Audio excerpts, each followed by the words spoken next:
नमस्कार, मैं गौरव हिमालय आपका इस वीडियो में स्वागत करता हूं। हमारे पास बहुत सारे ईमेल्स आए, व्हाट्सएप्स आए और कुछ कॉल्स भी आए। लोगों ने इसके संबंधित कुछ और भी जानकारी हमसे मांगी। तो आज के इस वीडियो में मैं आपको कुछ महत्वपूर्ण जानकारी मुक्तिनाथ यात्रा की देने वाला हूं। जो व्यक्ति मुक्तिनाथ यात्रा के बारे में जानकारी चाहते हैं, सामान्य ज्ञान की जानकारी, अथवा जो व्यक्ति प्रतिभागी बनना चाहते हैं इस यात्रा के अंदर, उनके लिए ये वीडियो बहुत महत्वपूर्ण होने वाला है। क्योंकि इसमें मैं आपको बताऊंगा कि जाने से पूर्व हमें किन तैयारियों का अनुसरण करना है, क्या क्या तैयारियां हमें फिजिकली करनी है, मेंटली करनी है, एज क्या होगी और जाने से पूर्व हमें क्या सामान लेके जाना है, कितने दिनों की यात्रा होगी, हाई एल्टीट्यूड में जाना होगा, क्या पैदल चलना होगा या नहीं पैदल चलना होगा। तो बने रहिए आप मेरे साथ इस वीडियो में। मैं आपको तमाम टेक्निकल और नॉर्मल जितनी भी जानकारियां हैं इस वीडियो में मुहैया करवा। भारत की राजधानी दिल्ली से इंदिरा गांधी अंतर्राष्ट्रीय हवाई अड्डे से टर्मिनल 3 से ये फ्लाइट जाएगी काठमांडू के लिए, और काठमांडू में एक दिन के स्टे के बाद हम पोखरा के लिए बाई लैंड रवाना होंगे। पोखरा जाते समय हम बाई लैंड जाएंगे क्योंकि एक्लेमेटाइजेशन, जिसे हम वातावरण अनुकूलनशीलता कहते हैं, वो हमारी सक्रिय हो जाएगी। पोखरा पहुंच के हम नाइट स्टे करेंगे और देन नेक्स्ट डे हम वहां से छोटे विमान द्वारा, ये हिमालय का वो मुख्य क्षेत्र है जो हमें लांघना पड़ता है।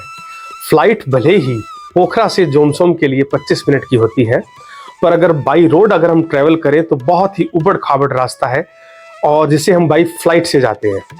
और अगर बाई रोड जाएं तो उस रास्ते पे हमें तकरीबन 10 से 11 घंटे लगते हैं। तो हिमालय के इस मुख्य क्षेत्र को हम हवाई जहाज से लांघेंगे और फिर जोमसोम पहुंचेंगे। तीसरे दिन जोमसोम पहुंचकर तकरीबन 1 से सवा डेढ़ घंटा हमें जीप द्वारा यात्रा करनी पड़ती है, और उसके बाद पहुंचते हैं हम मुक्तिनाथ मंदिर क्षेत्र में, जिसे मुक्ति क्षेत्र के नाम से भी जाना जाता है। और उसके बाद तकरीबन हमें आधा घंटा पैदल वॉक करनी पड़ती है, या जो पैदल वॉक करने में असक्षम है वो घोड़े द्वारा या पिट्ठू द्वारा भी जा सकते हैं। तो पैदल चलने के लिए बहुत लंबी चढ़ाई या लंबी उतराई नहीं है, आधा 1 घंटे का रास्ता है जो हमें पर्वतीय पद यात्रा, जिसे हम ट्रैकिंग कहते हैं, या फिर एक सामान्य मार्ग से हमें जाने को मिलता है। उसके बाद जो मुक्तिनाथ मंदिर है, इसका प्रथम सदी में भी पूजा का उल्लेख मिलता है। मुक्तिनाथ को मुक्ति क्षेत्र के भी नाम से जाना जाता है। हिंदू और बौद्ध जो मान्यताएं हैं, धार्मिक मान्यताएं मानती हैं कि यह जो मंदिर है, यह जो क्षेत्र है, यह हमें आध्यात्मिक मुक्ति प्रदान करता है। यहीं काली गंडकी नदी है और यहाँ पर मिलते हैं प्रसिद्ध फॉसिल्स, जिन्हें सालिग्राम जी भी कहा जाता है। अभी गत वर्ष अयोध्या में बनी भगवान श्री राम की रामलला की मूर्ति भी यहीं के पत्थर से बनी हुई है।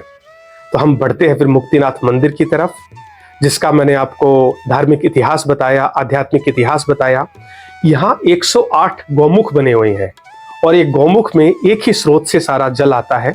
कहा जाता है कि इन 108 जो गौमुख है, इनमें स्नान करने से आध्यात्मिक मुक्ति प्राप्त होती है।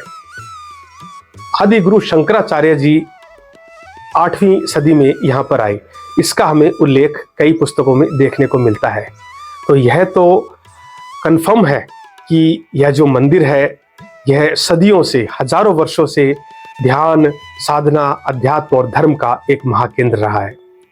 उसके बाद हम दर्शन करके पुनः चलते हैं जोमसोम की तरफ, और जोमसोम से फिर अगले दिन हम बाई फ्लाइट आएंगे पोखरा, और पोखरा में हम लोकल सारा विजिट करेंगे जो एज ए टूरिज्म है, या रिलीजियस प्लेसेस है, जो धार्मिक क्षेत्र है, धार्मिक मंदिर है, वहाँ हम पूरा देशाटन करके, तीर्थाटन करके, और फिर अगले दिन बाई फ्लाइट आते हैं काठमांडू। काठमांडू में हम भगवान पशुपतिनाथ के दर्शन करेंगे, जो कि एक बहुत प्रसिद्ध मंदिर है और आदिकालीन मंदिर है। उसके अलावा भी बहुत सारे प्रसिद्ध स्थान हैं जो कि धार्मिक है, आध्यात्मिक है। ये पूरा दिन काठमांडू विजिट के लिए रहेगा। यात्रा को करने के लिए कई तरीके होते हैं, कई रास्ते। कुछ लोग बैकपैकर्स आते हैं, कुछ ट्रैकिंग के उद्देश्य से आते हैं, कुछ लोग सिर्फ धर्म के लिए, कुछ अध्यात्म के लिए, कुछ लोग बजट क्लास यात्राएं करते हैं अपनी पॉकेट के अकॉर्डिंग। इस यात्रा में जो भी समय लगेगा, जो सामान चाहिए होगा, जो आपकी एलिजिबिलिटी है जाने के लिए, आप हमें दिए गए इन नंबरों पर कभी भी कॉल, मैसेज या ईमेल करके पूछ सकते हैं। अगर आपके मन में कोई भी शंका है, आपको क्या सामान लेके जाना है, क्या ड्रेसेस जाएंगी, कितनी ठंड होगी, किस एज ग्रुप तक के लोग जा सकते हैं, बने रहिए हमारे साथ।